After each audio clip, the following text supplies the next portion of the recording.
Hi friends! Thanks for tuning in.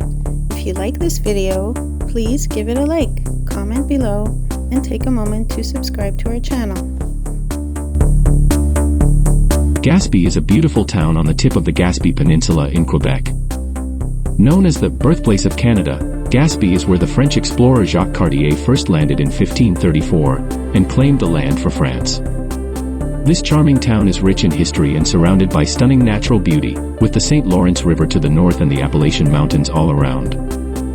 Gaspé is famous for its gorgeous coastline, friendly locals, and amazing outdoor activities. One of the highlights here is Forêts National Park, where you can hike, see amazing cliffs, and spot wildlife like seals and seabirds. The Gaspé Bay is perfect for fishing, boating, and whale watching. You might even catch a glimpse of some humpback whales if you're lucky.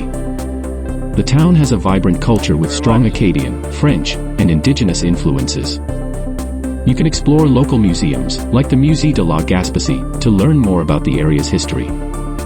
Don't miss the iconic Percy Rock nearby, one of Quebec's most famous landmarks. It's a short drive from Gaspé and a must-see. Whether you're here for the history, the outdoor adventures, or just to enjoy the breathtaking scenery, Gaspé has something special for everyone.